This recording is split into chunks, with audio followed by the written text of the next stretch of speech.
Welcome to the session on financial innovation and the monetary system. This session is organized by the Bank for International Settlements. My name is Rod Garrett, and I'll be chairing the session. So we have 3 papers today, as well as discussants. So we'll follow a time format of 20 minutes for each paper, 10 for the discussion, and 10 for questions.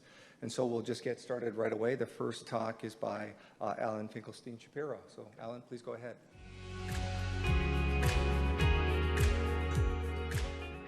So thanks again for including the paper in the session and for being here. This is John work with Federico Mandelman at the Altanta Fed and Victoria Nuguer at the IADB. And again, the usual disclaimer applies. Let me just start with some motivation with the paper. If you've worked on emerging economies, you're well aware that one of the major barriers that firms face is access to formal financing. So basically accessing bank credit. And there's been a lot of work since the early 2000s documenting these barriers. Usually, access to the banking system is dominated by larger formal firms, whereas smaller and more informal firms tend to basically have no formal credit. Either they're self-financed or they rely on informal sources. What this all implies is that you have very large formal finance gaps. And this is something the IFC has some good data on this. On average, if you take a look at the group of 12 EMEs that we study in the EME literature, those gaps represent between 20 and 30% of GDP. So these are very large finance gaps. Now, in the last couple of years, one of the things that we've seen is not only increasing rates of digital adoption by firms, so basically getting access to websites, getting access to the internet, having smartphones, but also we've had the advent of financial technologies. The mix of that has led to, in recent years, a dramatic expansion in the number of fintech intermediaries. So these are basically you can think about digital banks, you can think about institutions that operate virtually that are able to basically offer financial services to both households and firms. So if you take a look at emerging economies, there's been at least 50% growth in the number of fintech firms in a single year. Again, so you're starting from a very low level, but it's basically increasing very dramatically. Now, a lot of these fintech services have been focusing on smaller on-back firms, so basically firms that, or households that don't have access to the traditional banking system. Recently, and there's been a lot of work done by the BIS, the IMF, and the World Bank, a lot of researchers have argued that there's potential for basically bolstering financial inclusion via greater access to the digital financial services because you have, again, this expansion in the number of fintech intermediaries, okay? And obviously, this is also bound to change the landscape that the traditional banking system is facing in these economies, okay? So one of the things that comes out of this, and again, in the context of emerging economies, is that we know very little about how the rapid expansion in the number of fintech intermediaries is not only affecting economy-wide firm financial inclusion, so basically the share of firms in the economy that have access to the formal credit system, the functioning and stability of the traditional banking system, given that basically these intermediaries are basically catering to a large segment of firms that could potentially at some point obtain bank credit, and also what all of this implies from a business cycle standpoint for credit market volatility and also macro volatility more generally. Okay? So one of the things that we do in this paper, and again, we're very limited by the amount of data that we have for emerging economies for 2 reasons. One, this is a very recent phenomenon, and 2, EMEs tend to have data that is not as good as what we see in Europe or even the US, okay? So one of the things that we're gonna be doing here is building a model that is going to allow us to consider and analyze quantitatively the implications of this rapid expansion in the number of fintech intermediaries.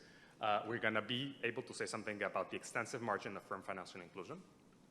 We're gonna be able to say something about how this expansion is affecting the traditional banking system in a very stylized way, but it's a model that can be expanded along several margins. And more broadly, we can say something about business cycle volatility and credit market volatility, okay? We're gonna be calibrating the model to match a couple of facts on fair financial inclusion and business cycles in EMEs. And then again, we're gonna use the model to analyze, again, this dramatic expansion in the number of fintech intermediaries, okay? So one of the things, just to summarize some of the findings, and again, I'll give you some of the details about the model in a second. We can say something about the long run, We can also say something about transition. That's something that's in the paper. I'm not going to be discussing it today because of time issues. And obviously, you can say something about business cycles. Okay? So from a long-run standpoint, one of the things that we find is that this greater increase in the entry of fintech intermediaries is basically having an adverse effect on overall bank credit. It's small quantitatively, but it's still there. And basically, that comes from just a crowding out of resources that could otherwise go to the banking system. But we see an expansion in both consumption, total credit overall, and again, GDP. So this is consistent with some work by Beck and others that shows that basically you can have positive long-run effects from access to these technologies in emerging economies. Their work is on Kenya. We're just basically sort of capturing that same result in a different model. Okay? From a short-run standpoint, so thinking about business cycles, this greater increase in fintech entry is reducing output volatility, but it's actually increasing the relative volatility of consumption and bank credit. So there's a sharper response when it comes to total output, but consumption and bank credit don't respond as much, and therefore you get this increase in relative volatility. All of this is positive. We're not going to make any normative implications, or we're not going to make any normative statements, but I think this is something that's sort of important to point out.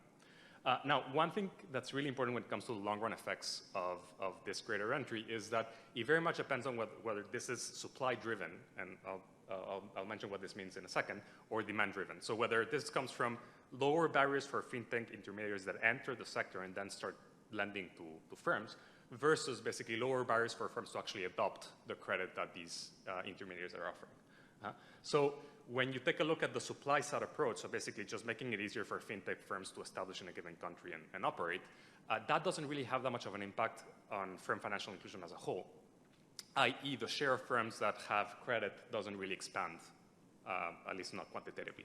Whereas if you actually lower the barriers for firms to adopt fintech credit, so this is basically making it cheaper, to use digital technologies, right, to have a phone plan or a smartphone. That's actually leading to a sharp increase in the number of firms that then expands the share of firms that end up participating in the credit market overall. Okay, so that's one important implication. And here you'll see that in a second that the model basically considers entry and exit of firms. The entry margin plays a key role in explaining this sharp increase in financial inclusion.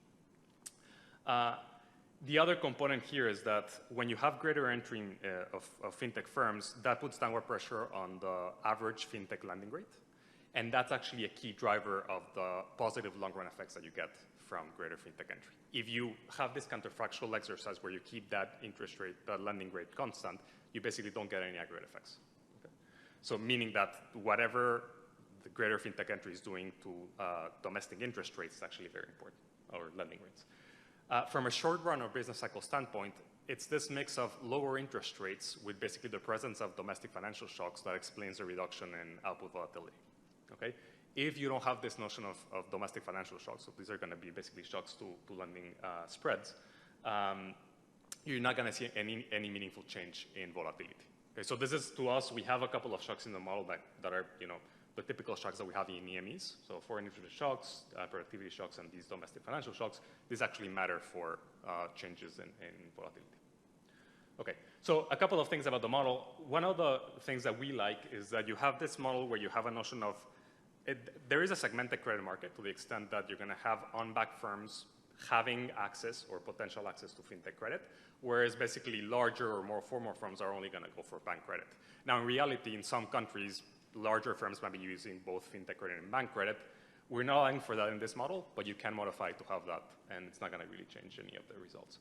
The other really component that we want to highlight is this fact that we have within the model, and again, as an outcome, both a supply and a demand response in the model that comes from this greater entry of fintech intermediaries into the credit market. And that, again, if you're interested in firm financial inclusion, that actually ends up mattering quite a lot. Okay. So let me give you some basic facts, especially for those of you who might not be as familiar with EMEs as others, and then I'll give you a description of the model. So there are a couple of things that I want to highlight when it comes to EMEs. And again, with EMEs, including here Argentina, Brazil, Chile, Colombia, Malaysia, Mexico, Peru, Philippines, South Africa, Thailand, and Turkey. Those are sort of the typical set of countries that are included as EMEs. They also have data on bank credit that we use to basically calibrate the model. Okay? So one thing to highlight here is that within the set of formal firms in the economy, only roughly 40% of them end up having bank credit. So there's still 60% of formal firms that don't have any credit at all. Now, what we're interested in from a macro standpoint is the universe of firms. And in this case, at least for the data that's available, roughly 75% of firms in these economies are informal. And these are very small firms. So the bulk of firms in these economies don't have credit. It's really just the larger firms. Okay? And again, this, you might remember this finance gap that I mentioned earlier. If you sum up the finance gap that we have for formal firms, and then we have estimates for the potential loan demand that you get from informal micro firms, that basically adds up to roughly 30% of GDP as a finance gap. Again, very large. There's also, again, some evidence from the World Bank on digital adoption. Again, digital adoption has been steadily increasing, especially with COVID. You know, the rate at which people are using digital payments as well has been increasing steadily. And again, there's been a very sharp increase in the number of fintech firms. The data for the number of fintech firms that we have varies across countries. Latin America tends to be the region that has the best data for this. Okay. So overall, again, a couple of conclusions. Most firms don't have access to the banking system. There's still very large finance gaps, and you have, again, this increased rates of digital adoption and the number of fintech firms that for you to be able to access fintech credit, well, you need to have access to digital technologies. Right? Okay. So I'm going to just give you a very broad overview of the model. I'm not going to show you that many equations, but essentially consider an RBC economy in the small open economy setting that's going to have households, firms, a traditional banking system, and again, this notion of fintech intermediaries that I'll describe in a second. Firm entry and fintech entry are both endogenous in the Bill Bicchioni and Mellet sense. So there's going to be a sunk entry cost that you have to pay to basically be able to enter. Okay? Now, once you enter, you're going to have basically two categories of firms. Okay? You're going to have financially excluded firms, E, and financially included firms, I. Each firm is going to be using labor to produce. They're just going to differ in the types of technologies that they have when they enter the market. So there's going to be an endogenous measure of firms in each category, and again, you're going to have differential sunk entry costs. And basically, you get a notion of total output that's a combination of the output of each different sector and obviously the firms in each different category. Okay? Now, when it comes to financially included firms, you can really think about these firms as the typical ones that you would have in the Bill Bicchioni Mellet's world. You're going to have an entry cost psi I, and that gives you access to a production technology ZIT, which again is think about this as TFP for that firm. When you enter, you basically have access to bank credit, okay? And you're going to be using bank credit to finance a fraction of your wage bill, and here the fraction is going to be kappa I, and then basically you pay a real lending rate, capital RB. So again, I'm not going to focus too much on the equations, but you have real profits that depend on basically your total revenue minus the wage bill minus basically, again, the costs from borrowing to be able to finance part of your wage bill. What all of this means is that you get basically an optimal pricing condition where the cost of credit is going to play a role basically via the effective marginal cost that the firm is facing. Okay, so this is basically the typical standard setup that we have in the Bill Bicchioni Mellet's world, just with this working capital constraint. Where things are more interesting is when you think about financially excluded firms. So these are firms that incur this entry cost that is going to be lower than the cost that financially included firms are facing. And the way to motivate this is you can think about the fact that when you enter as a financially included firm, you might have to pay extra costs to be able to access bank credit right away. Okay? So these firms enter without access to credit, and they initially have access to a less productive technology. And again, this is consistent with at least some of the evidence that we have on the connection between access to credit and productivity. Now, upon entry, you also draw your idiosyncratic productivity, I'm going to call it A here, And if that A is below an endogenous threshold, what happens is that you get to keep the low technology, the low productivity technology, and then basically you don't have any access to credit. So think about this as the typical informal firms that just use their own inputs and that's it. They don't have access to credit at all. Now, if that A is greater than that endogenous threshold, then you incur a fixed cost that allows you to then access fintech credit. So you can think about this as the cost of paying for a subscription for your data plan on your phone, or basically for just internet access. Okay. Now, once you have access to this credit, you're going to be using it to cover a fraction of your wage bill, similar to financially included firms. So what this gives you is basically two notions of individual firm profits: one for the firms that don't have access to credit, and one for those that basically have access to this fintech credit. Okay. So if you were expecting a notion of like something unique about fintech intermediaries here, it's more about who they cater to rather than the technologies themselves. And I think we can talk a little bit more about that, but I think this is sort of a first approach when it comes to thinking about the role of fintech credit in all of emerging economies, where it's basically just access to credit for those who are unbanked, or at least for most fintech firms. Okay, so if you solve this problem again, you're gonna get standard optimal pricing conditions for the two subcategories of financially excluded firms. One of them obviously is going to consider the fact that if you access fintech credit, that's going to affect your marginal cost. And in particular, I want to point out the fact that the fintech lending rate is going to play an important role here in shaping the marginal cost. If that ends up changing because of the entry of fintech firms, that's basically going to affect how firms that use fintech credit are behaving. That's one component. The second component is that you're going to have endogenous productivity within that subcategory of firms. So you're going to have two effects here when it comes to greater fintech entry. You're going to have a change in the fintech lending rate, but also you're going to have endogenous changes in the productivity profile of these firms. And I'm going to show you whether that actually plays a quantitative role or not when I show you the quantitative results.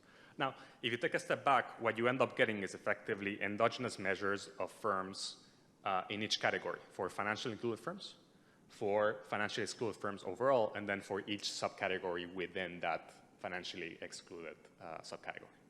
Okay. All right. When it comes to traditional banks, this is going to be a typical monopolistic competitive sector. It's going to have a fixed measure B. We're going to normalize that to 1. It doesn't really do much. And this is basically going to give you a standard optimal lending spread when the bank ends up choosing what rate to charge for its loans, where basically this is going to be the spread, and it's going to be subject to shocks. So these are going to be basically the domestic financial shocks that I mentioned at the beginning of the talk. For fintech firms, we're going to allow an endogenous measure of fintech firms to be present, where basically you have to pay a sunk cost to enter, and then you start lending to whatever firms end up demanding fintech credit.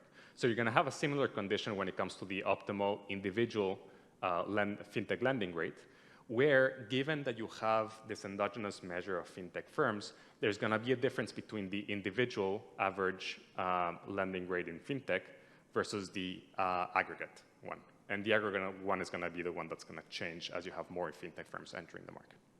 Okay. And again, we have shocks to these spreads. We're going to have a common shock simply because we're targeting the volatility of credit in the data. It doesn't matter where you have sectoral shocks, but it just makes more sense to have just a common financial shock that's domestic in nature. Okay. Households are going to be very simple. The household owns all firms and all financial intermediaries. They're going to be spending resources creating firms and creating these fintech intermediaries. They're going to be supplying labor to both firm categories, and they hold foreign debt. So we're going to have, again, this foreign interest rate shock just to capture the cyclicality of the trade balance. And they're going to be supplying funds to both banks and fintech intermediaries. So there's basically some competition for deposits, quote-unquote deposits, in the domestic credit market. I'm not going to show you any optimality conditions. You get standard firm creation and labor supply conditions that, again, don't look all that different relative to standard models. The final thing that I want to mention regarding the model is that you can come up with this basically measure of economy-wide firm financial inclusion that's going to be the measure of financially included firms, the measure of firms that are excluded but that use fintech credit, divided by basically the total measure of firms in the economy. Okay, and that's going to be changing over time. And we want to see to what extent, when you have greater fintech entry, that object is changing. For the quantitative analysis, standard parameters that we borrow from the EME literature, we have standard preferences that are used in the literature as well. And again, we're going to have these three shocks. One is going to be a sort of common TFP shock for all firms. We're going to have this domestic financial shock that, again, changes the domestic credit spread or lending spread for both categories of intermediaries, and then this foreign interest rate shock that's typical in small open economy EME models. We're then going to consider just the average of several first and second moments that we have for our EME sample. So we have an average bank credit GDP ratio of 50%, an average lending deposit rate spread of 8.5%, the average share of financially included firms of roughly 20%. So again, very low compared to what you have in advanced economies, and then some relative volatilities. So relative volatility of bank credit and investment. Okay, so now let me focus again on basically, I'm going to have two exercises in the long run. One of them that comes from increasing the measure of fintech intermediaries by 52%. That's again what we see in the data for our EME sample. When we lower the cost that fintech firms face when they want to enter. And then I'm going to consider another exercise that's going to be sort of this demand side exercise where you basically make it easier for financially excluded firms to actually adopt fintech credit. What you see here, and again in blue, it's basically quote unquote positive changes. So you have an increase in output, increase in consumption, increase in wages among financially excluded firms. You get a reduction in the fintech spread. You get, again, negative effects on aggregate bank credit. That's because, again, there's some crowding out where you move resources away from the banking system into the fintech sector, okay? But overall, from a long-run standpoint, things basically look the same. Now, for the same change in the measure of fintech firms, things differ quantitatively, simply because when you lower the barriers that financially excluded firms are facing, you get a sharp increase in the measure of firms that actually enter the market. And that's basically what explains the really sharp changes. But again, qualitatively, things look pretty good, or pretty similar. This just shows that if you basically keep the fintech lending rate fixed, so you only have endogenous changes in productivity, that basically doesn't generate any long-run changes in macro variables and credit market variables. So again, a lot of the action here comes from the fact that the fintech spread falls because you have greater entry. So you have more competition in the fintech sector, and that lowers rates. Okay. Changes in volatility. Again, you can have the same exercise when it comes to lowering, so having a supply-side driven increase in fintech entry versus a demand-side increase.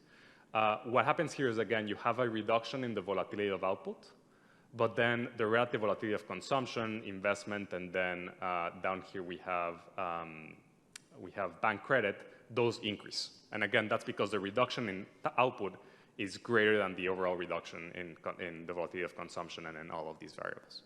So again, we don't want to make any normative statements, but we thought this was interesting because you are introducing some relative changes in the, when I call it the stability of the banking system, even though there's no default here, but there's more volatility in relative terms in credit markets, even though at the aggregate level you have an absolute reduction in volatility. Okay.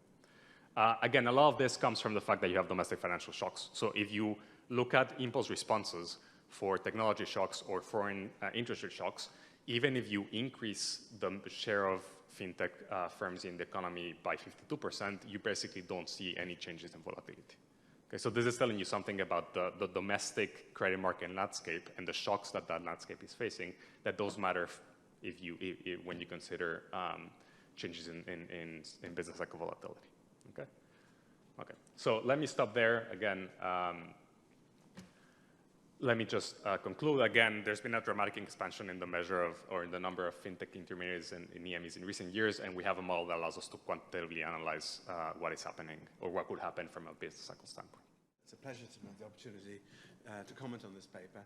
I used to be a macroeconomist, and I've worked with stochastic dynamic optimization and so on in the past, but I'm kind of rusty, so I'm going to focus a little less on the it's clearly a strong technical paper, but I'm going to try and focus probably a bit more on these comments, more on interpretation and what I take from it. with some advice for carrying it forward. So this is what I took away. I think this is much of what Alan has just covered, but from my reading of the paper, I found, okay, here's a nice dynamic macro model which incorporates entry, that's the novelty, incorporating entry of fintech firms.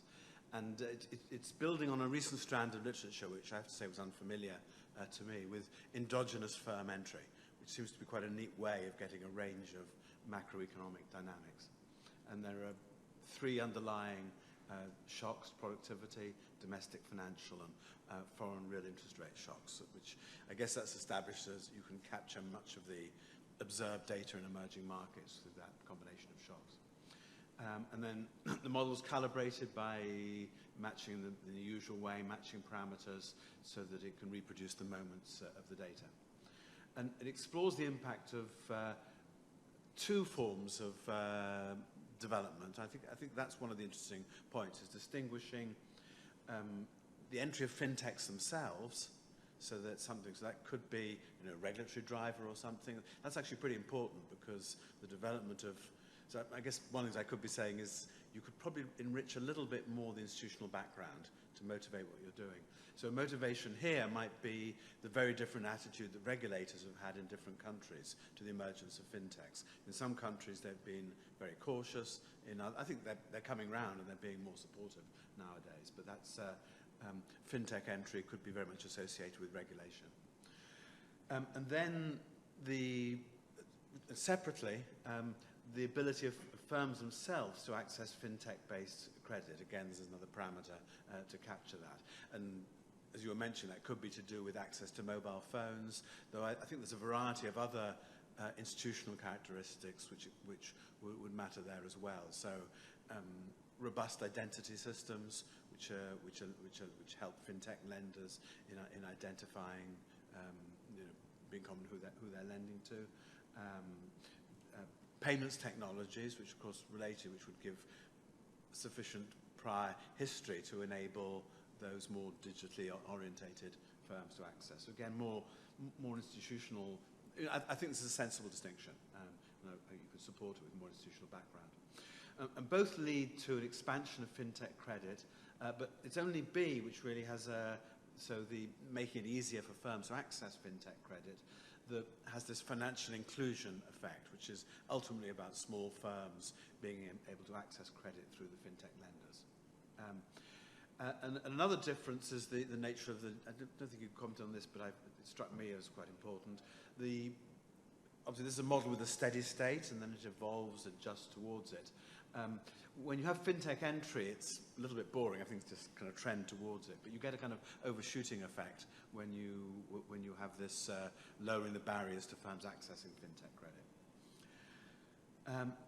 And then finally, which has already been emphasized, both lead to reduced volatility of aggregate output. I've only kind of properly understood now on the presentation that's closely related to the domestic financial shocks. But there are increases in some other measures of volatility. So consumption and credit become more volatile. Now, this is not a model with banking instability, but it still points in that direction. I think for those of you who, like me, working with a model like this, I have to get out a piece of paper and draw some diagrams. So I thought it's pretty primary school, but I thought I'd share some of my artwork. And the one thing it's just a matter of taste, I think, really. I was almost thinking of these as three types of firms rather than two, because they're different. So there's the traditional firms that access bank credit. There's novel fintech-based firms of two kinds.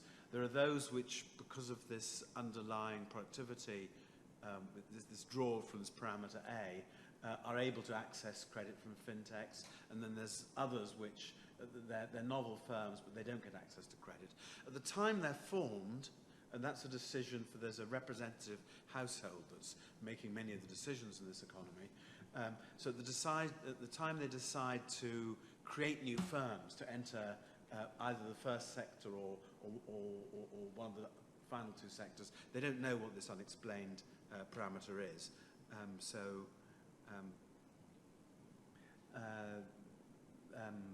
And that's a draw to the firm after they've established themselves. Then the households own everything. There's an output aggregator. And the households, in turn, then provide all the financing. So it's deposits and funds to banks and fintechs. They're also holding equity in these firms. And I think the other critical factors are there's imperfect competition. If I remember correctly, that's both in the lending markets, then also in the output markets that goes in. So there are a number of elasticity of substitution which drive results. And it's not mentioned, but it's an open economy model. So the long run is with market rates of interest, which are determined by the foreign rate of interest. Okay, so 2 slides. So I started my timer a bit late. How much time have I got left? 3 minutes. 3 minutes, okay. So I'll skip this slide. There's a useful review of data which you've already covered in some detail. So let me skip that and go straight to my assessment. I've had to find, and maybe this is because it's me and I'm a bit rusty and lost a few brain cells, but I didn't find it presentationally the easiest to read. I think whether that matters to you taking the paper forward obviously depends where your target is going to be. If you're going to go to a straight macro journal, you're probably in the style to which referees would be accustomed. If you're going to send it to a more general journal, and it's some of a fintech background, I think you need to think quite a lot about how much you need to have in the main text, how much in the appendices. And maybe a little bit more discussion of some of the, we've got to start somewhere, so there's not really a criticism of the paper, but you're obviously not capturing credit crises to my knowledge. I think it's maybe on the second, probably point I'm repeating on the next page, but one of the things in the back of my mind as I was reading this is that, well, fintech as we're seeing it today, based on mobile technology and cryptography, is relatively new, but financial innovation is not so new. So there's been plenty of episodes in the past where emerging markets there's been a lot of financial innovation, and that's led to big macro changes. And I think particularly of the Asian crisis of 1997, which was financial innovation driven, or in that case it was external foreign lenders. Could you rework this model and label domestic bank lenders aggressive foreign lenders and get some further discussion about broader interpretation, I think, could be useful. There's a lot of key elements of financial technology. I mean, you can't do everything, but platform and network effects are not there. As I said, I think this is more to do with the verbal discussion around it, but payments technology is actually critical. Identity solutions, legal framework and collateral. And my own particular interest at the moment, there's a lot of work on cross-border payments and cross-border transactions. So my final assessment on this, high-quality technical work. I'm not really the best judge of the contribution. I don't think that's quite my background. The results are largely intuitive. They're not totally surprising. The one I'd highlight more is this volatility of consumption, because that's the one thing that I thought, oh, I wasn't expecting that. Where does that come from? Otherwise, the general story about fintech promoting greater credit and higher levels of output and so on seems fairly intuitive, but it's actually useful to highlight the results which are not so intuitive. That's it.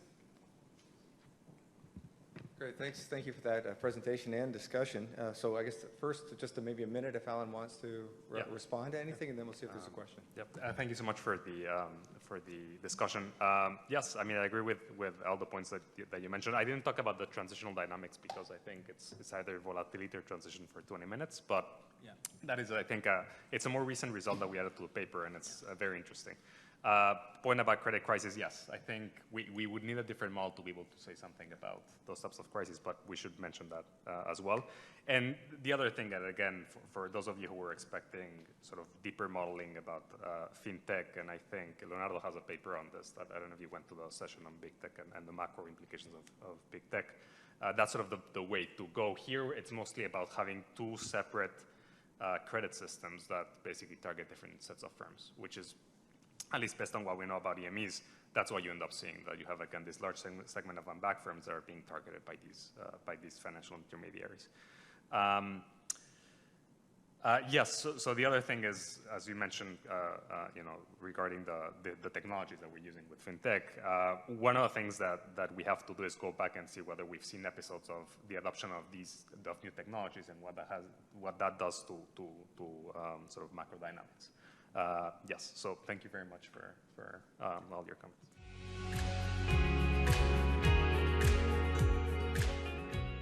Okay, so this paper is about big techs, QR code payments and financial inclusion. Is a joint work with Thorsten Beck from the European University Institute, Yiping Huang from Peking University, Zhenhua Li from Han Group, and Han Qiu from the BIS. And this is a long disclaimer just to tell you three things. So this first is that the idea that do not necessarily reflect those of the Bank for International Settlement or Ant Group, that we respected the Chinese law on privacy, and third, that Ant Group did not twist our arm in order to have the data they like. So this is the outline of the presentation. First, I will motivate the paper and I will introduce you the main research questions. So I will go then into the description of the data and give you a few slides facts. A little bit on the econometric analysis and show you the results, and then I will quickly conclude. So let me start with the motivation of the paper and the research question. So to motivate the paper, I will tell you a story of a visit the BS delegation had in Hangzhou in 2019. Went there, and Eric Jing, the CEO of Ant Group, told us a very interesting story. He was super excited by the fact that he was able to keep the offline firms, the one that were basically working also in a very remote part of China, as online firms, the one that Ant Group treated into the e-commerce platform, the Alibaba platform for e-commerce.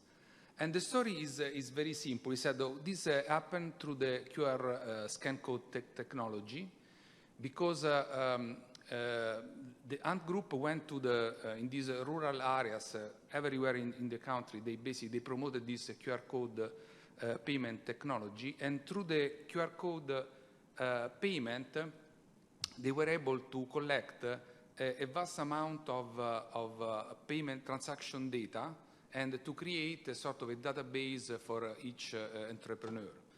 And the collection of this data on payment was also increased and matched with other sources that they had in-house. Not only sources related to the social media, but also, for example, they were able to collect data on telephone traffic, browse history about the entrepreneur, and so on. And they were able to generate two indicators. First, the network score. The network score is an indicator of the user centrality of the entrepreneur into the system. How much is collected with other entrepreneurs who sell the input to the entrepreneur, or then to whom he or she sells the output. And then a credit rating that is a measure for the merit of credit to then get a loan from the Ant Group. And the story goes on. If the credit score then is sufficiently high, the big tech receives, gives an offer to the entrepreneur for a loan, and the entrepreneur can use it or not. So he could also receive the offer, but does not have any need, and therefore doesn't use it. And the last step, if the firm use the credit line, then the firm enters into the credit registry. At that point, there is a sort of a financial footprint of the firm into the credit registry, and also the other banks, they can see that this firm receives some credit from Ant Group. And therefore, we want to go a little bit further with respect to the initial statement of Eric Jing, that is the one that the firms that use QR code, then they receive big tech credit, and they are integrated into the ecosystem of Ant Group as if they were operating into the e-commerce platform.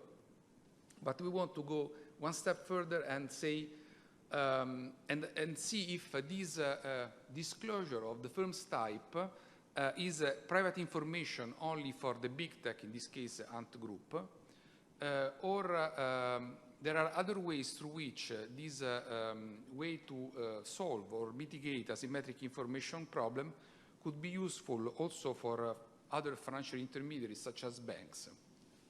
And if this happens, what is the mechanism in place? And here I sketch you what is the mechanism that we see when there is the credit line offer from the big tech to the small firm, even an offline as a restaurant or a shop. This is not visible to the bank. So, well, the shop could, do a printout of the statement of all the activity she has and go to the bank. Oh, this is my volume of transaction last quarter. This is possible, but it doesn't work. I mean, this is what we implicitly see. But when the entrepreneur use the credit, this information is generated via the PBC credit bureau to the bank, and therefore this acts as a sort of a signaling for the bank that is, oh, this firm has received credit from the big tech, and therefore there is a signal that this firm is a valid firm and has a certain kind of merit in terms of receiving credit. And the last step we want to analyze is if the use of QR code generates spillover effects on bank credit, but also could have some kind of a real effect in terms of a protection with respect to shock. Okay, so this is a little bit motivation. Research questions are three. First question is, does the use of QR code in payment allow firms to have access to big tech credit? The second is, does access or use of big tech credit allow firms to have access to more traditional bank credit? And then the last one is, does the use of QR code in payment and the subsequent provision of credit produce real effects on firms' activity? So very quickly on the data, we use a unique data set from my bank of the Ant Group and Chinese banks. My bank it has a license, but it's not a bank because it does not deposit. So it's a sort of a financial intermediary. It is funded mostly with liquidity generated into the group. And most of the credit that they generate, they are financed through an originate and distribute model. Other banks, they buy these loans. We use a random sample of 500,000 Chinese firms in the period 2017-2020. We use especially the last part to do some tests in terms for a shock in the period of the COVID pandemic. So when we observe the database, when the firms start to use the QR code application, only 16% of them have already access to big tech credit, but they don't use it. So only 0.1% use it, and only, 0.2% use it, and only 0.1% of this firm use bank credit. So it's a story of financial inclusion. So these firms, they didn't use credit. The median big tech credit is pretty small, 1,500 US dollars, smaller than bank credit, that is 12,000 more or less. We observe quite a number of information at the monthly frequency, transaction volumes and net worth score for the firm, personal characteristics of the entrepreneur, such as age, gender, information on house property, and the distance to bank branches. A couple of facts: the big tech borrowers are slightly younger than the bank clients, 34 versus 36 years. But what I think is mostly more interesting is that female and male entrepreneurs have same access to big tech credit, and this is different from what we observe for banks, especially in emerging market economies, where the presence of female is much smaller. But here is 50-50. So question one. So here I would like to answer to this first question, if the use of QR code in payment allow firms to have access to big tech credit. And this is a little bit the question, so the point that Eriging just made us when we went in Anjou. We use a duration model. So what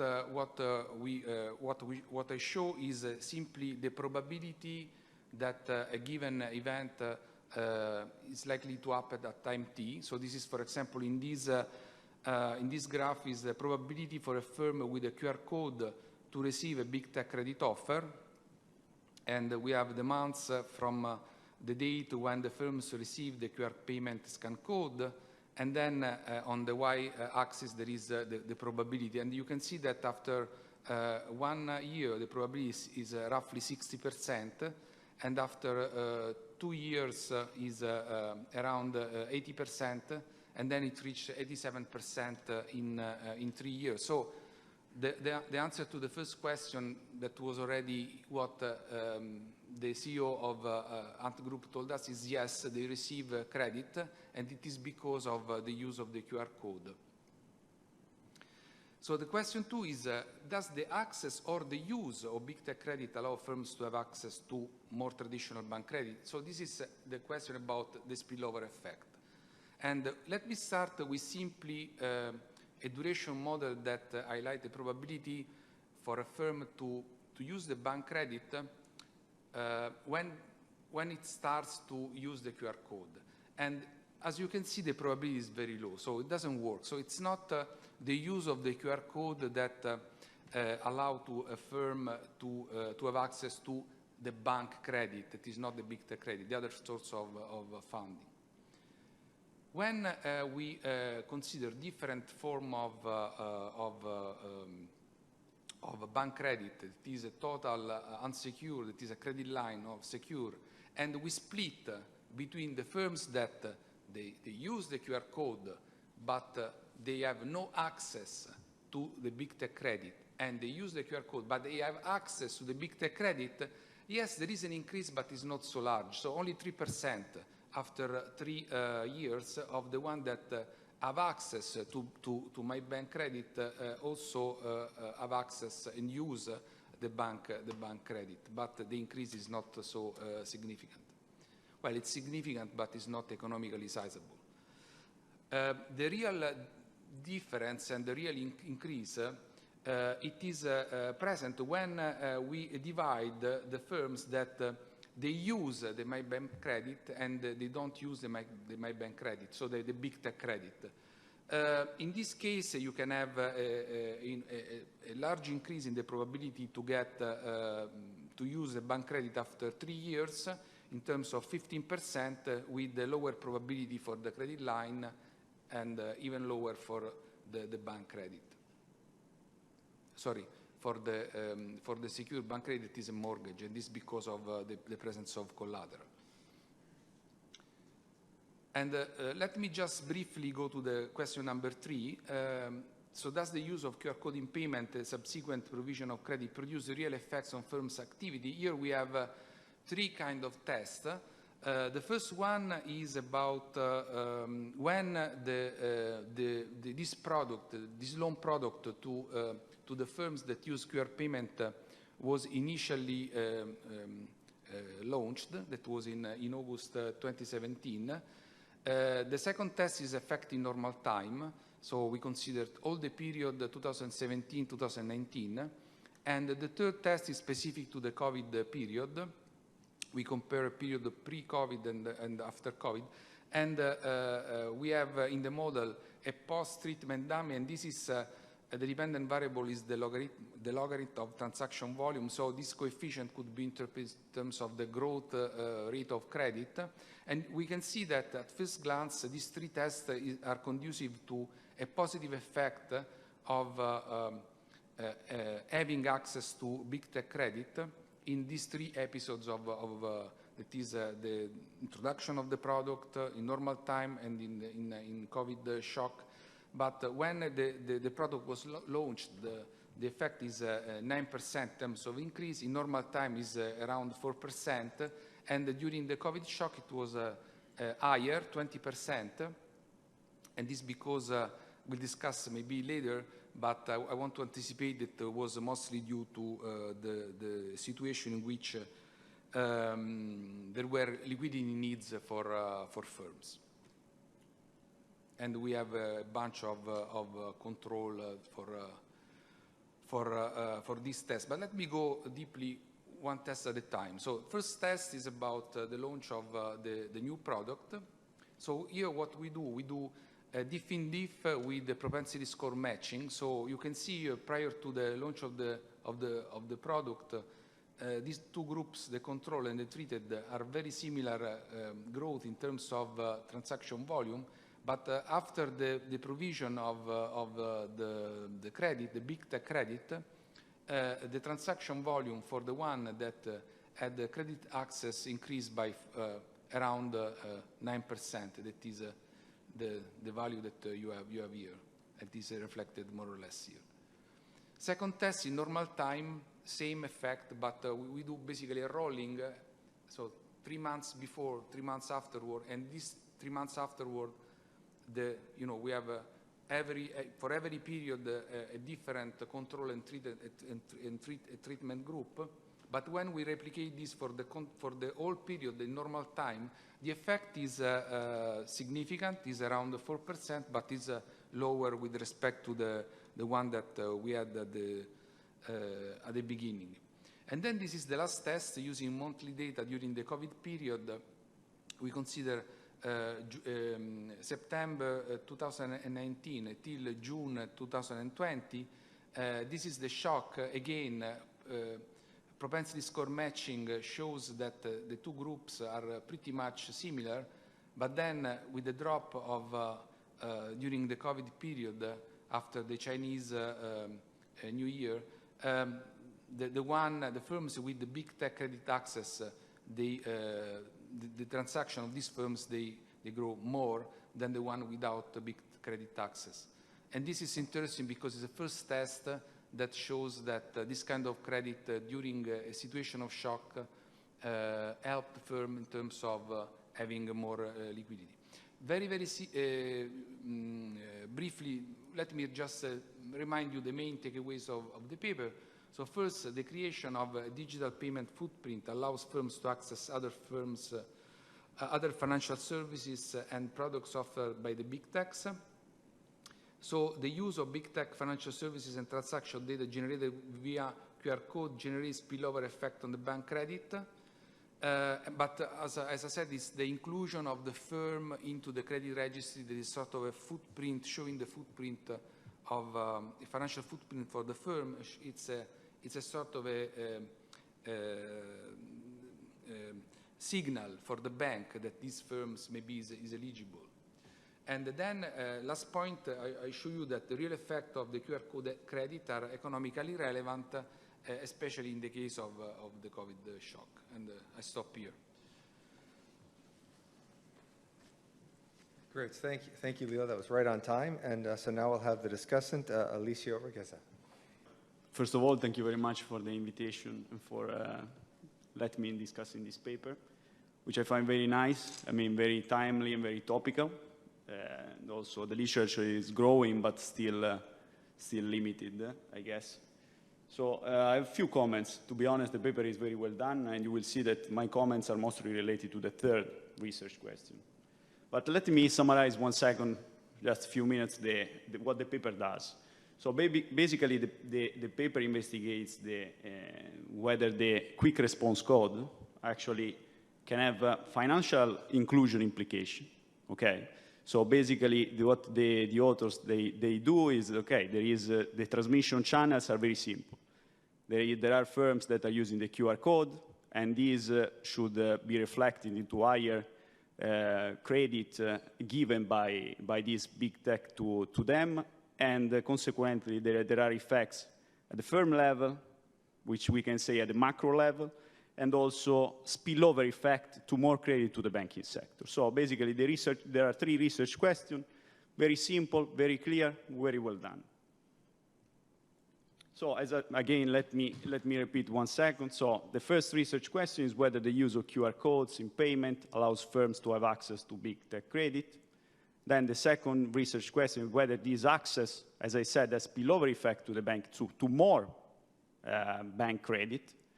And then there are real effects in terms of a higher business volume, higher transaction volume for those that have been granted fintech credit, okay? So what is the sample and what is the econometric identification strategy chosen? So basically the sample is about 500,000 Chinese firms and which are receiving credit and using the QR code over the period 2017 January and 2020 ending in 2020 July, and they use only one big tech, which is My Bank, which is under the Ant Group umbrella. The methodology, there are 2 methodologies, the duration model and the difference in differences. And the first 2 questions, 2 research questions, are actually answered through the duration model, which is very well done, and I don't have comments on that, and I will comment it mostly on the difference in differences. So what do they find? So they find 3 nice results, which are also linked together. So first, utilization of the QR code for those small Chinese companies is actually increasing access to big tech credit. The second one, positive spillover effect. So more big tech credit is actually reflected and also in more bank credit, which is also a nice addition. I think that is a nice twist to the paper. And then the third one, as I said, is a real effect on, positive effect on firms' business volume, especially during the downturn registered during the COVID-19 pandemic.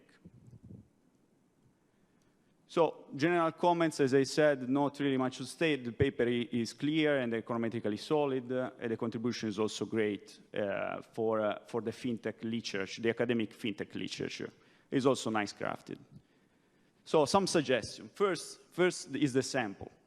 Okay, so the sample there is a large heterogeneity at the firm level, but there is no heterogeneity at the lender level. So basically there is just one lender, which is My Bank. There is just one big tech. And so it would be nice, at least to me, to see whether the results are persistent. They hold well also when we add more big tech firms. I say this because maybe My Bank can have specific peculiarities in processing this big data and therefore being able to analyze better the firms which receive credit than other big tech. So it would be nice to see whether the results change if we add more lenders. I know that there is a data constraint here, but I mean, it's just my suggestion. So my question here is whether we can generalize these findings to the population, at least. But most importantly here is the difference in difference. I think, and this is related to the third point, is the difference in difference endogeneity. So first, in the paper you write that basically you analyze something that is exogenous. But My Bank's decision to grant credit is not completely exogenous. It's endogenous because, I mean, it will, and basically you mentioned this in the second paragraph of the section where you said, okay, to address the endogeneity problem, we use a propensity score matching approach. And so basically I would avoid to say that it's completely exogenous because, I mean, there is a decision and the decision can be determined by some firm-specific characteristics in that respect. And so basically what you said, which is a very nice approach, is using the propensity score match. Basically use the propensity score matching to match firms that receive credit and firms that didn't receive big tech credit, and so to avoid just to look for similarities between the treatment and the control group. But the problem is that the propensity score matching used at top is not really very convincing, at least to me. I mean, it can be improved, and I have some suggestions in that respect. First, the PSM is, of course, controlling for only observable differences, And that is also the problem by using the propensity score matching. It's not avoiding completely the endogeneity problem that you have.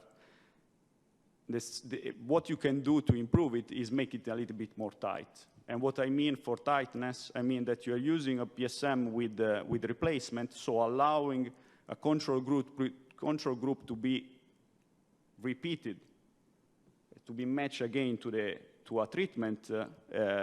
And in that respect, I think you can make it tight, and so removing the replacement, use only no replacement, so allowing one control, the closest one, to be matched to one treated.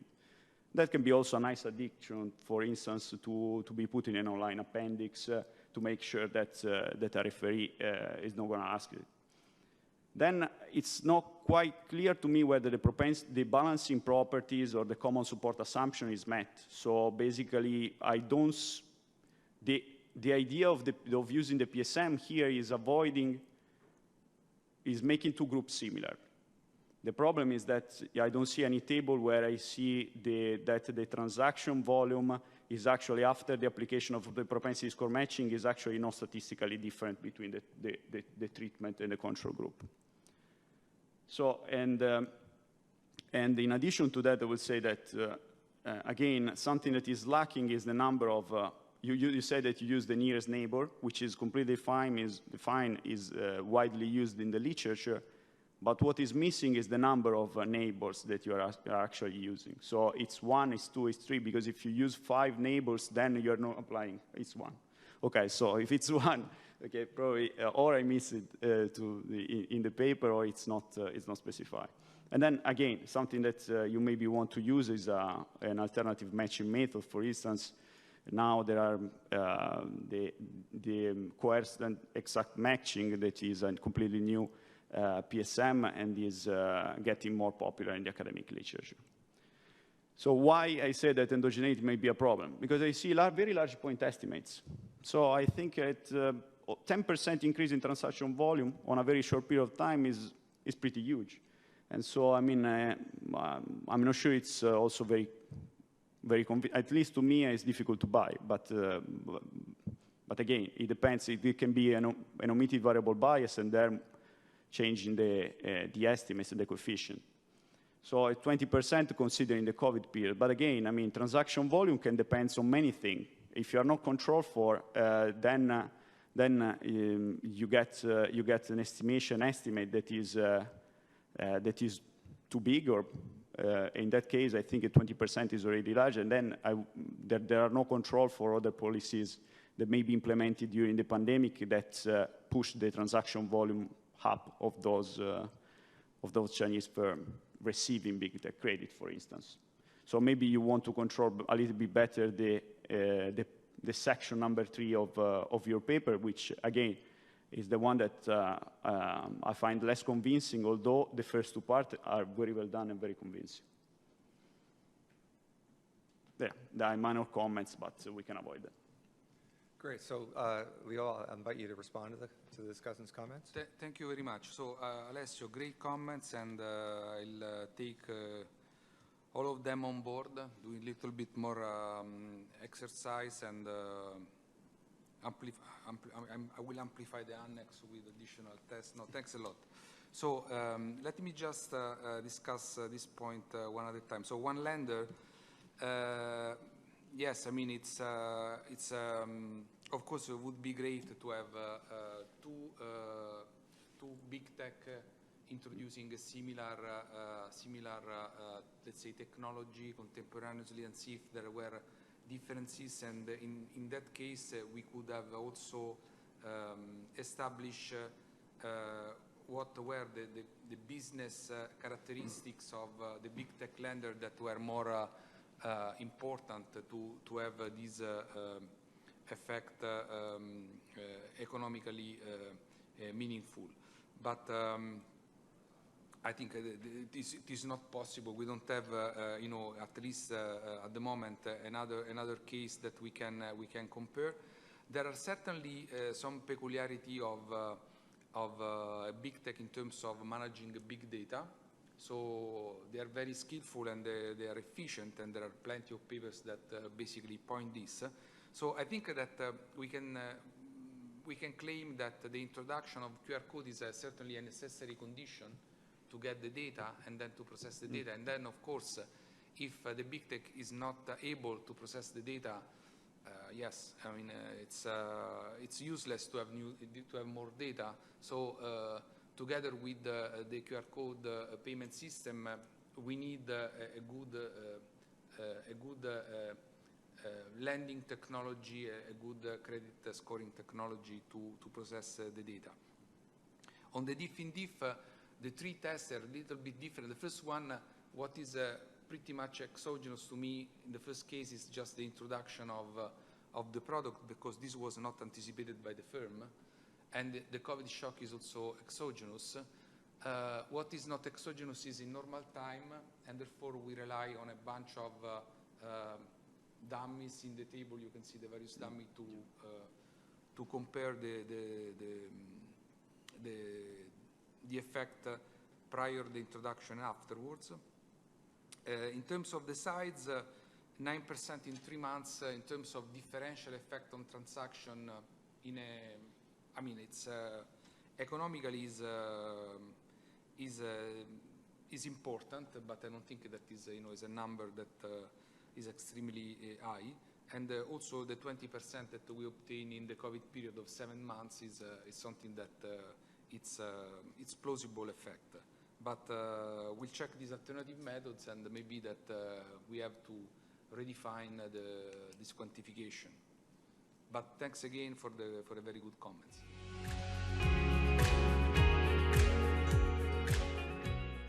So I guess I can switch to the desktop. Okay. So thanks for the organizers for including this paper in the program. Sorry. This is a joint work with my colleagues Ilaria, Supino, and Edoardo Rainone from the Bank of Italy, and it has been accepted at the Journal of Financial Stability, so I'm looking forward to the discussion for the follow-up work. I just learned that last week. In terms of motivation, we know, it's generally well understood that COVID-19 pandemic boosted the trend toward the digitalization of the banking sector. Although, for example, IMF data suggests that the total asset of digital banks grew by about 25% in 2020 versus a growth of around 13% for, let's say, standard traditional banks. So, of course, this growth of digital banks in general raises several questions. First, whether technologies improved credit intermediation specifically during the pandemic, and if so, how, in terms of how new technologies, for example, mitigated asymmetric information, or whether they helped overcome social distancing measures, or both, or other channels through which IT could improve the functioning of a credit market during the pandemic. Which technologies were most important, and of course what type of borrowers benefited most from their lender's degree of IT adoptions. And clearly, well, at least we think that the answer to this question, so understanding what was the channels through which technology, have an impact in credit markets during the pandemic, it's going to be important, of course, to understand competition and the structure of credit markets in the coming years. So in a nutshell, what we do, so we have a database with detailed information of all Italian banks and all Italian firms from the Italian credit register in 2019 and 2020. And in a nutshell, what we do is we collect bank-level data on IT costs and the use of new technologies at the onset of the pandemic. So we have information essentially collected as of December 2019. So, for example, we know total IT expenditures of banks, which include, just to give you an idea, expenditures on personal hardware, so personal computer, mainframe, and so on, software, data, so for example, how much they pay for a data stream or other data service providers.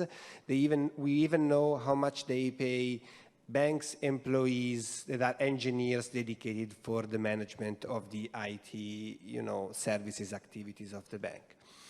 And through a survey that was distributed to all banks, which is distributed every year to all banks in Italy, we know which banks originate credit entirely online. So you go online, you apply for a credit, the bank does his credit risk assessment, then tells you, whether you get credit or not, and the use of different technologies for various applications. So we know which banks are using artificial intelligence, big data, robotics, biometrics, and so on, and for what kind of application. For example, for providing services to the clients, for profiling, for example, selling products, financial products to their clients, and in particular, of course, also for credit risk assessment. So this is just an example.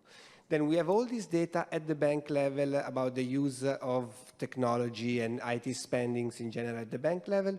We merge with this data with the credit register data, which essentially tells us how much each banks have granted, how much outstanding loans each bank has with each firm in Italy. And then we analyze, what we do essentially, we analyze credit growth to the same firm. So here I'm hinting that we are using a difference in differences approach to the same firm that is borrowing from banks with different level of IT adoption or different level of IT uses. So our identification, of course, it's more complicated than that, just because and nothing is perfect in life. But in general, so the identification that we have in mind is that we have a firm that borrows from multiple banks. One is, for example, with low IT cost or spend nothing in IT, and the other one that spends a lot in IT. And then we're going to look at how much credit from these two banks, how much the credit changes during the pandemic period from these two banks to the same firm. So given that I just have 20 minutes, I'm not going to give you a preview of the results because I'm going to get there in 10 minutes.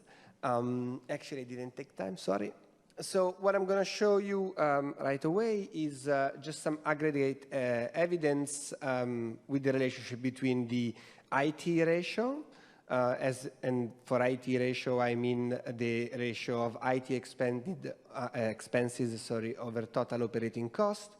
We divide all banks in three groups, essentially, above the top quartile, so those that in practice have spend more than 30% of the total operating cost in IT expenses.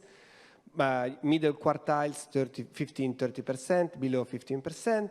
And here is the aggregate evidence, aggregate amount of credit during the pandemic period. So as you see, essentially the blue line is high-tech banks, those that in the top quartile. The gray line is medium tech, and the orange line is the low tech. And what you see here is that essentially, and everything is normalized to 100 in December 2019.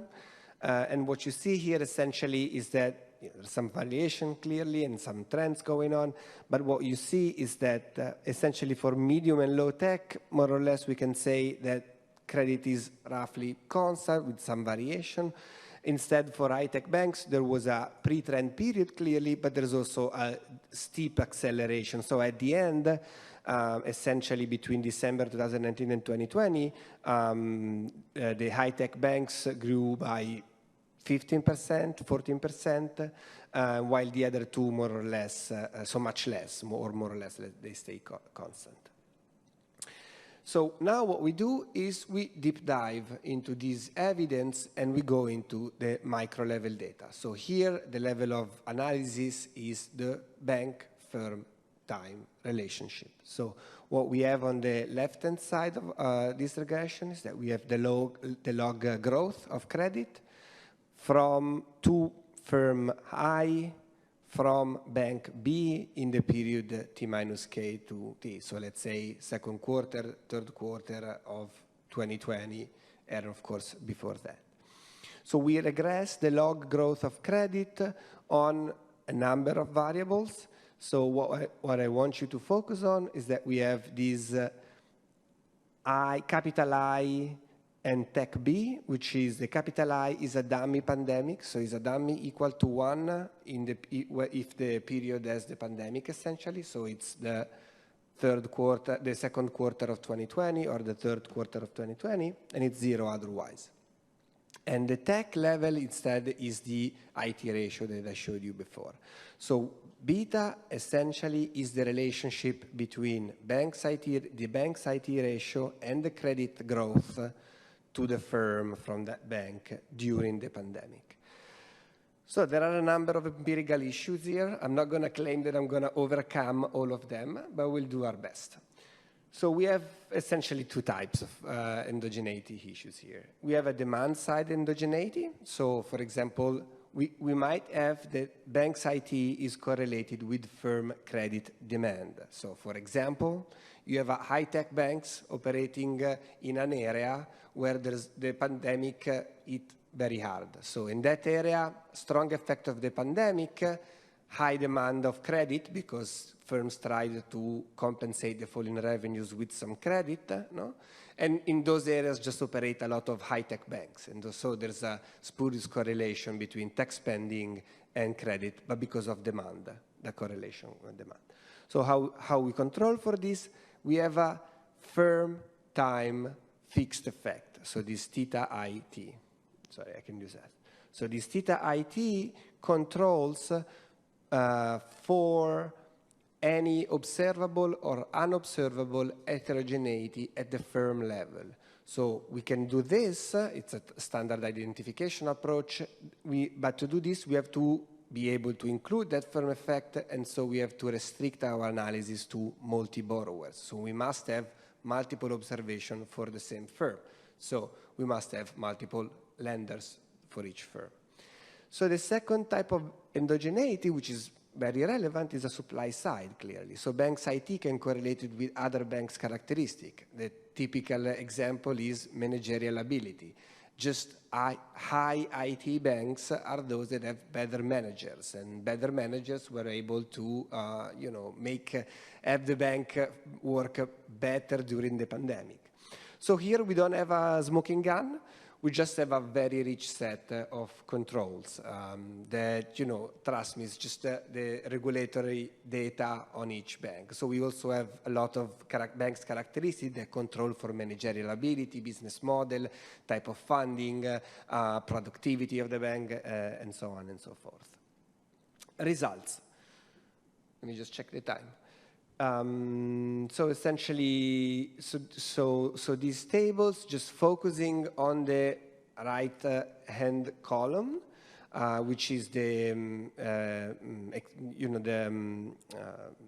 one in which we include a firm time fixed effect and bank controls. So with the richest set of controls. So there we find that essentially we have a significant, of course, statistically, but also economically significant effect of banks' IT spending on credit growth at the firm level. So what does it say? It says that if the bank's ratio moves from 15 to 30%, which is the interquartile range, then we have a 3% higher credit growth in the second and third quarter of 2020. Compared to the credit growth in the same period in 2019. We have a rich set of robustness, so because of time I cannot show you all the results that we have in the paper, so I'm going to just highlight a few, let's say, facts that come out from our analysis. Of course, with the caveats that I told you about in terms of identification. So the first one is that the relationship between banks' IT and credit growth is stronger in provinces more hit by the pandemic. So we measure the severity of the pandemic using percentage of death, percentage of population of hospitalization, and so on and so forth. And all these variables measuring the intensity of the pandemic, are positively correlated with the effect of IT on credit growth, controlling for demand of credit using firm time fixed effect. It's also, the effect is also stronger for firms operating in non-essential sectors. So if you remember from 2020, non-essential sectors are those that had to shut down completely, and so they had, these are the sectors that were hit hardest because of the pandemic. The essential one could go on working because they were essential. And it was also stronger, the effect is stronger in Q2 when the reduction in mobility were more significant than in Q3 of 2020. The effect is larger for micro and small firms relative to medium and large, and also for low-tech firms. We can discuss a lot about why low-tech firms benefited a lot from high-tech banks, but I just wanted to put it there for the discussion. Then we try to inspect the mechanism. What we have in mind essentially is that technology has two main channels through which it can improve credit intermediation. The first one is through back office activities. So, using AI for credit risk assessment, or using, cloud for storing and exchanging and sharing data within the banking organization. So back office activities. And the other one that we have in mind is essentially the front office activities. Through an online spending, I can have better services online. I can provide, I just have you can provide more services and work better and high quality services through the online channel. So when we have, social distancing measures, those that spend more and offer credit online are just able to, attract more clients. In this case, we're talking about firms, so corporates. So what we augmented the model with two additional dummies, one that is equal to 1 if the bank originates credit online, and the other one if banks uses new technologies for credit risk assessment. And I'm going to, just because of time, I'm going to just go quickly, but both channels are there.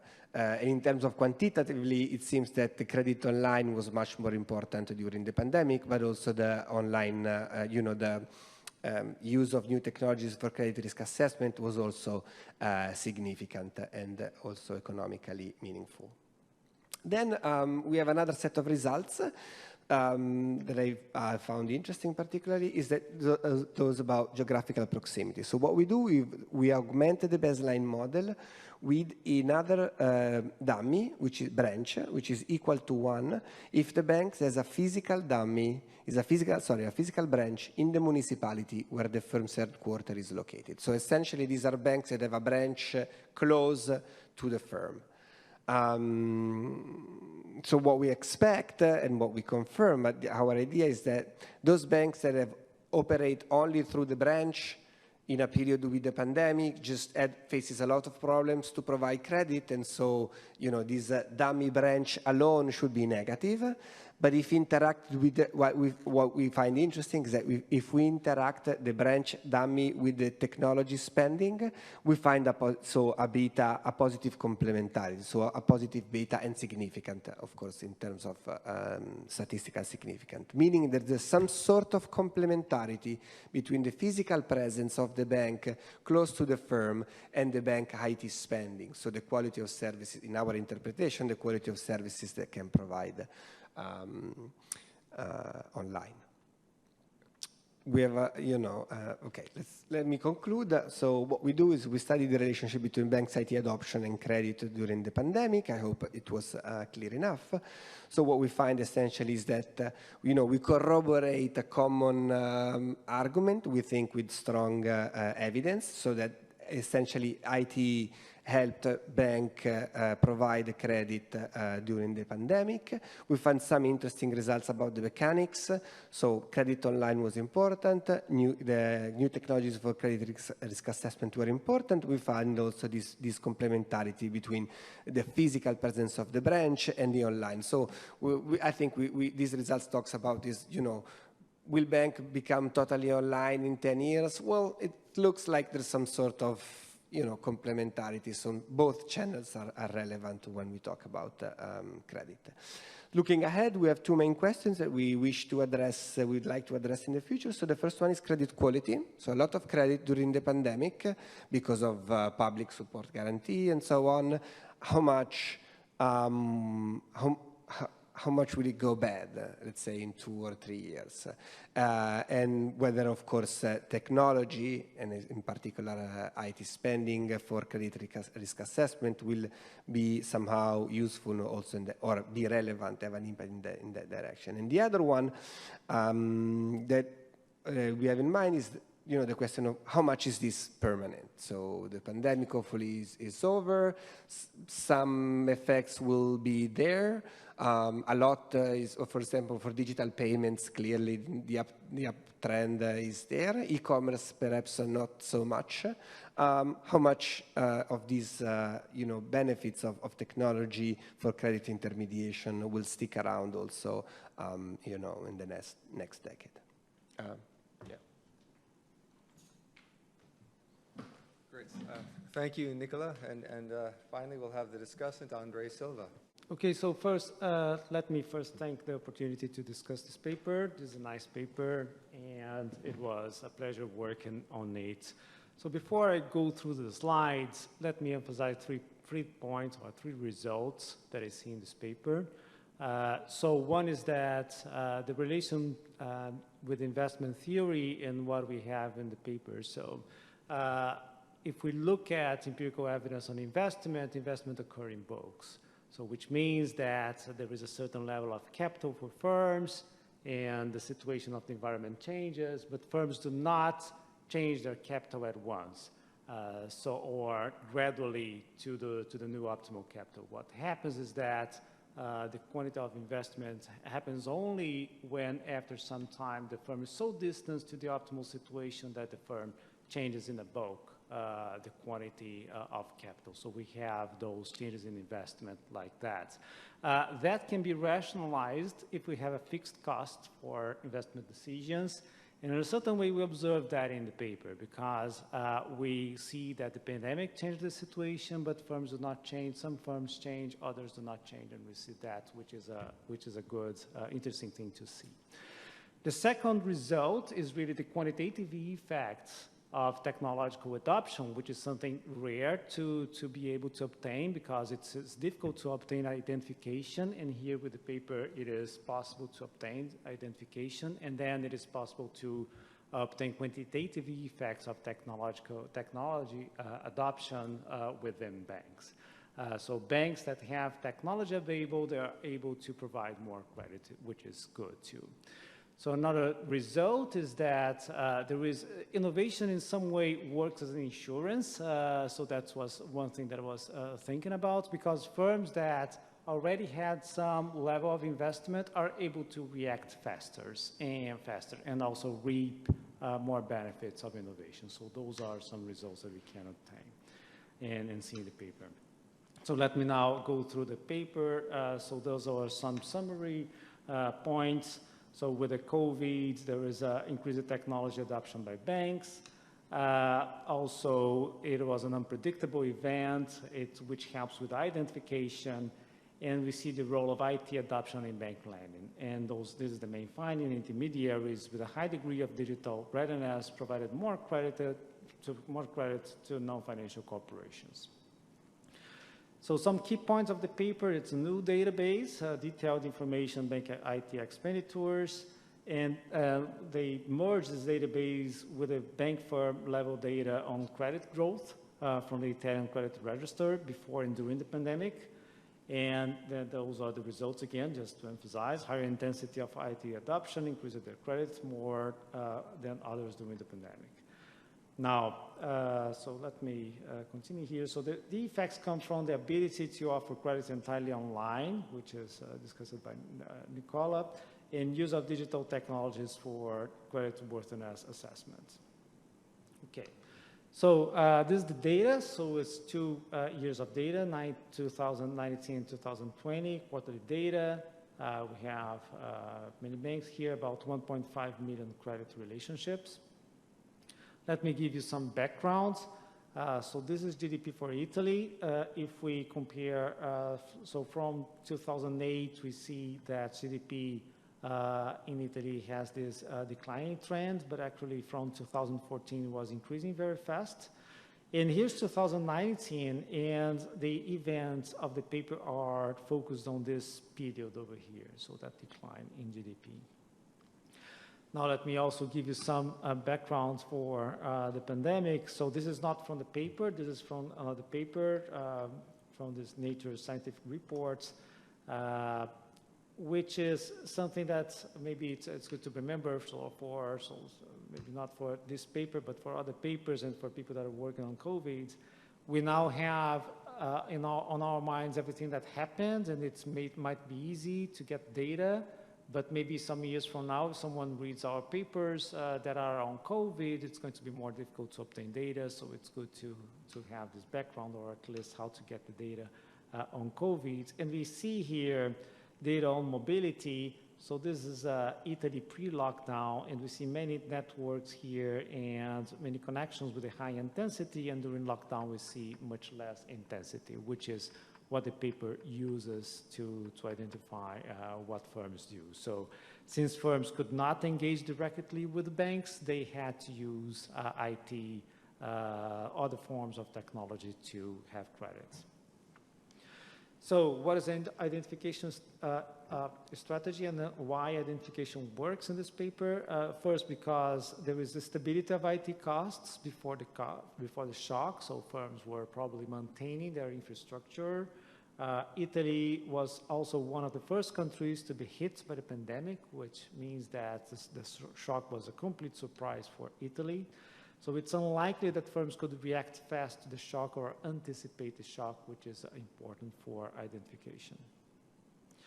Now, this is the main results. Nicola showed this graph. Let me show it again. So we see in this graph what happens with the credits during the pandemic. So this is 2019 and 2020. And we see here that for some firms, which are those over here, the level of credit did not really change much before and after the pandemic. But here, for high-tech firms, we see clearly that there is an increase in credits, which is very promising results looking at this graph. Now, looking at the results in more detail, this is the main specification. So here is credit log growth by firm I from bank B from T minus K to T, so from some time. And in here, this is the dummy variable for the pandemic periods, and this is the variable of, this is the variable here that the paper is in, this is the variable of interest. So the mean value for credit growth is minus 3.6%. Now we see credit growing over here, but this is the aggregate value.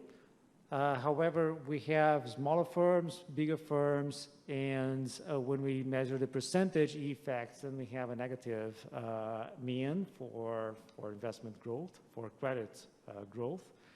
And IT costs were about 26%, which is very substantial. So the main result is that this estimate is equal to 0.20, which means that an increase in IT costs of 10 percentage points is associated with a credit growth of 2 percentage points, which is substantial value. So it's something quantitatively important. Now, if we look at this average firm level percentage value for credit growth, it would mean that if every firm made this 10% increase in IT, we would have a much smaller decrease in credit growth for each firm. So some further results from the paper: effect is stronger for sectors that are hit harder. Also, the effects are stronger for small firms, which for me was surprising. So beta hat increases from 0.21 to 0.34. So again, this is beta, which might be evidence of more stringent borrowing constraints for those firms.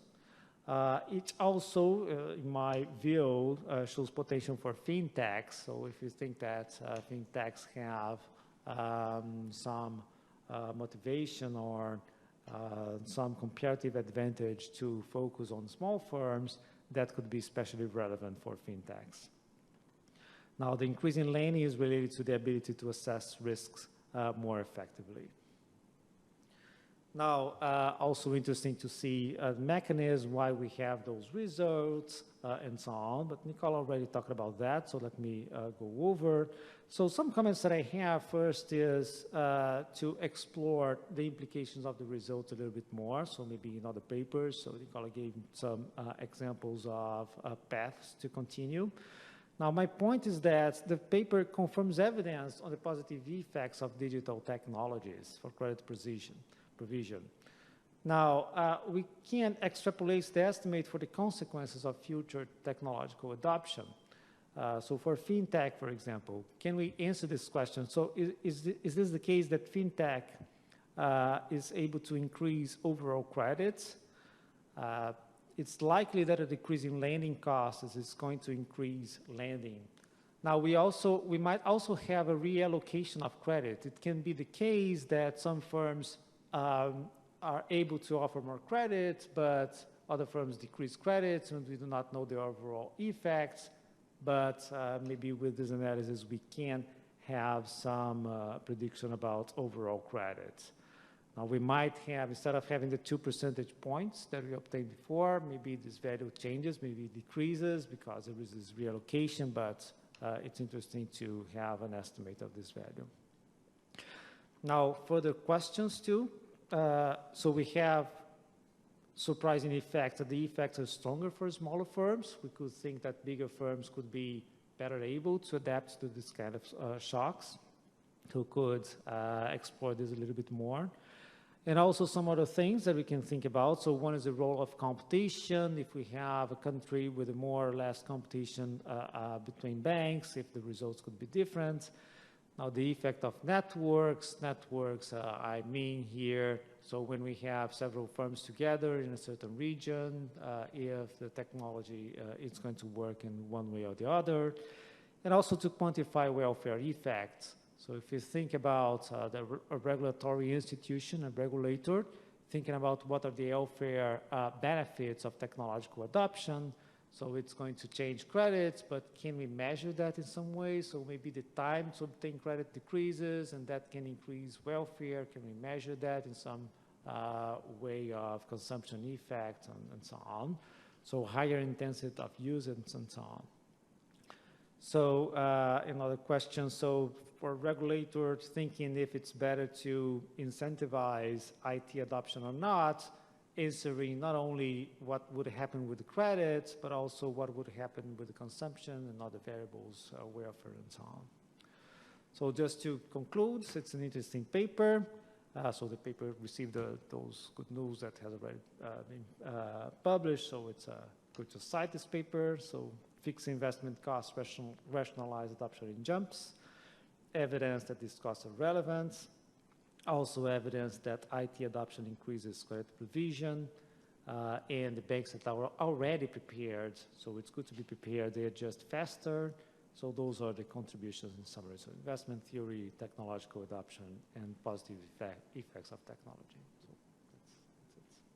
Thank you. Great, thank you, Andre. Now I'll invite Nicola to respond.